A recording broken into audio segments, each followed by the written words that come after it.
Election آ رہے ہیں، election سے پہلے پارٹی کو کیسے ختم کرنا ہے. میں آج اس لیے بھی آپ سے بات کرنا چاہتا تھا کہ مجھے عجیب سی خبریں آ رہی ہیں. جو لوگ جن کو اس وقت رکھا ہوا ہے جیلوں کے اندر، اب کیا کوشش کی جا رہی ہے؟ اپروورز ڈھونڈے جا رہے ہیں. ہمارے لیڈرشپ سے یا وہ لوگ جو پکڑے ہوئے ہیں ان سے اپروور کیا بن رہے ہیں؟ اپروور کا وعدہ معاف گواہ کیا ہے کہ جی یہ کہیں کہ یہ عمران خان کے کہنے کے اوپر ہم نے یہ کور کمانڈر کے گھر میں حملہ کیا، اور وہاں جا کے یہ بھی سننے ہیں، ذرا سنیں بات، کہ وہاں جو کاغذات جو سیکرٹ فائلز پڑی تھی ان کو کسی طرح آگ لگانی تھی یا کیا کرنا تھا. یہ عمران خان کہہ رہا ہے کہ فوجی انسٹالیشنز کے اوپر اٹیک کرو، اور ادھر پھر کوئی سیکرٹ فائلز، یہ بھی کہیں 164 کے بیان لکھوانے کی کوشش ہو رہی ہے ان لوگوں سے، میجسٹریٹ کے سامنے جا کے کہے کہ جی عمران خان نے مجھے بھیجا تھا وہاں، اور آگ بھی لگانے کو اور پھر وہ کوئی فائلیں بھی جلانے کو. اب میں جو یہ کرنے کی کوشش کر رہے ہیں، میرا آپ سے سوال ہے، پہلی چیز کہ کیا یہ پبلک مان جائے گی اس کو کہ عمران خان چاہے گا کہ فوجی نہتے شہریوں سے فوج کے اوپر اٹیک کروائے گا عمران خان؟ یا تو چلیں یہ کہنا بغاوت کا مطلب ہوتا ہے کہ بندوقوں سے اٹیک ہوتا ہے. سول وار میں دونوں طرف بندوقیں ہوتی ہیں. آپ سول وار کی بات کر رہے ہیں نا، بغاوت کی اپنی فوج کے خلاف اگر عمران خان کرے گا تو وہ کوئی عورتیں جن کو پکڑا ہوا ہے، کیا وہ عورتیں جائیں گی وہاں، اور وہاں نوجوان جائیں گے جن کے پاس کوئی ہتھیار نہیں ہوں گے، وہ جا کے اٹیک کریں گے فوج کو؟ کوئی یہ عقل ہے؟ یہ کیا یہ لوگ مان لیں گے یہ؟ اور پھر بیان یہ دے رہے ہیں کہ کوئی کاغذات وہاں، کوئی میں نے ملک کی سیکرٹس کے اوپر کوئی کچھ کرنا تھا، یعنی میں نے کوئی ان کی سیکرٹ فائلز کوئی جلانی تھی یا کیا کرنی تھی.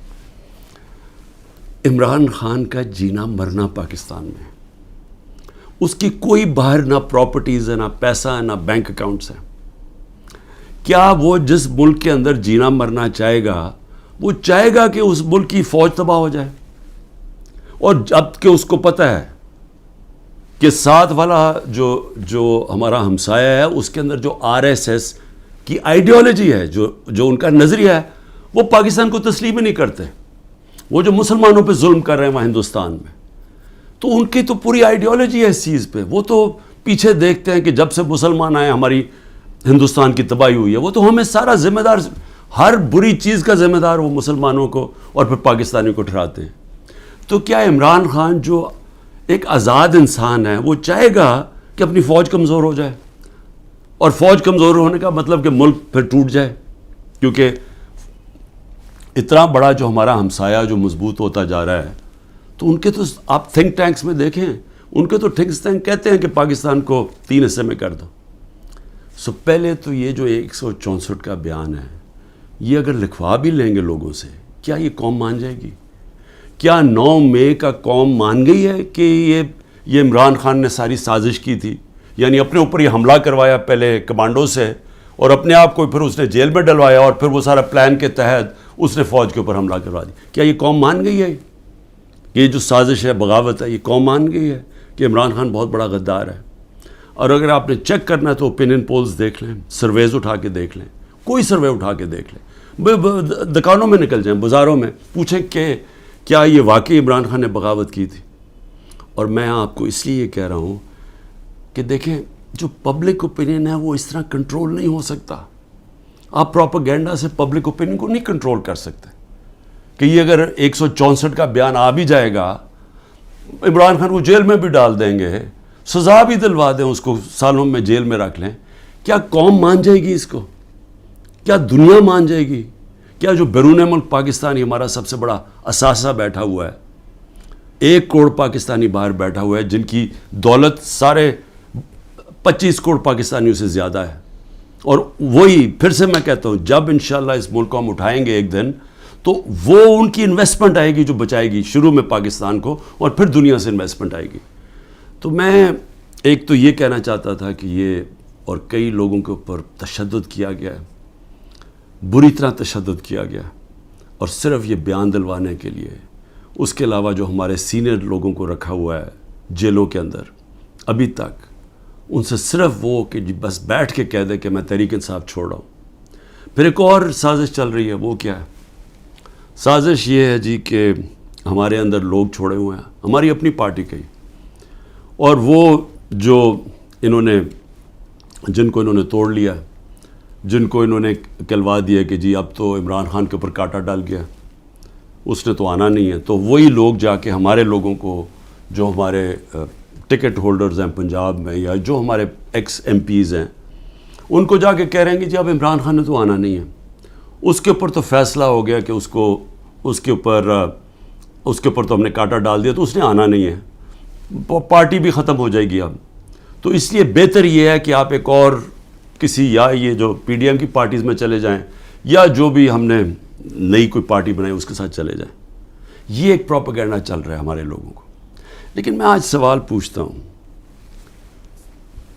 کہ کیوں نہیں پارٹی ٹوٹ رہی؟ کیوں نہیں وہ لوگ جن کے گھروں پہ حملے ہو رہے ہیں, ان کے بیوی بچوں کے اوپر حملے, ان کو بھی نہیں بخش رہے, ان کے بہنیں, ان کے رشتہ دار, ان کے بزنسز, ان کو نہیں بخشا جا رہا.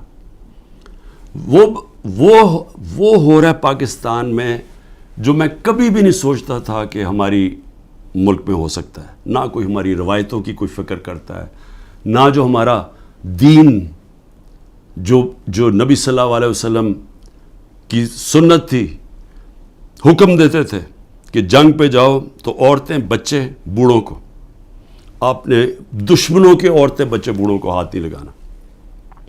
یہاں نہ بوڑھے دیکھے جاتے ہیں, ماں باپ نہ دیکھے جاتے ہیں, نہ بچے دیکھے جاتے ہیں, نہ عورتیں. میری بہن, میری 3 بہنیں, ان تینوں کے کچھ نہ کچھ ان کے اوپر, ایک بہن کے اوپر کرپشن کیسز ڈالے ہوئے ہیں, دوسرے کے بیٹے کے اوپر FIR کاٹ دیے ہیں, ایک کے اوپر ایک کا بیٹا باہر چلا گیا, پاکستان سے باہر چلا گیا. تو ان سب کے اوپر کوئی نہ کوئی کیسز چل رہے ہیں, بیوی کے اوپر کیسز چل رہے ہیں. یہ کب تھا مجھے بتائیں کہ ہماری پولیٹکس میں یہ کب ہم اتنے نیچے گرے تھے؟ ہاں تھے, یہ نواز شریف کی خاص طور پہ, یہ شریف خاندان کا تھا کہ گھر کی عورتوں کے اوپر ہمیشہ اٹیک کرتے تھے. بے نظیر کی اور اس کی والدہ کی تصویریں انہوں نے لاہور کے اوپر نیچے پھینکی, گندی تصویریں. انہوں نے وہ جو ویڈیو ٹیپس, مریم ماہر ہے ٹیپس کے اوپر, وہ ٹیپس بنا لیتے ہیں, بلیک میل کرتے ہیں. یہ تو تھا ان کی روایت پرانی. لیکن یہ ہماری اس قوم کے اندر, ہمارے کبھی بھی ویلیو سسٹم میں اس طرح ہم کبھی بھی نہیں گرے تھے. اس کے علاوہ لوگوں کو اغوا کیا ہوا ہے. اور میں یہ ذرا بتا دوں کہ ہمارا اظہر ماشوانی, ہمارے سوشل میڈیا کا, اس کا بھائی کو 2 مہینے سے اٹھایا ہوا ہے. ہمارا جو علی اوان ہے ہمارے اسلام آباد سے, جو MN ہے, ان کے بھائی کو, وہ ایک پروفیشنل ہے, اس کا تعلق ہی کوئی پارٹی سے نہیں ہے, اس کو اغوا کر کے لے گئے. شہزاد اکبر جو انگلینڈ گیا ہوا ہے, اس کے بھائی جو کہ نارمل نہیں ہے, اب نارمل ہے اس کا بھائی, اس کو اٹھا کے لے گئے, وہ غائب کیا ہوا ہے. یہ سب غائب کیے ہوئے ہیں. جب عدالت میں جاتے کہتی تھی پیش کرو, پولیس کہتی جو ہمیں پتہ ہی نہیں کدھر گئے. اعظم خان جو میرے پرنسپل سیکرٹری تھے, ان کو اٹھا کے غائب کر دیا ہے, اور کوشش کیا ہو رہی ہے اس کو اپروور بنانے کے, جی عمران خان کے خلاف کوئی سٹیٹمنٹ دیں کہیں نہ. تو شہزاد اکبر جو انگلینڈ میں بیٹھا, اس کو میسیجز آ رہی ہیں, تم ہم سب کچھ چھوڑ دیں گے اگر تم عمران خان کے خلاف اپروور بن جاؤ کہ اس کے خلاف کوئی سٹیٹمنٹ دے دو.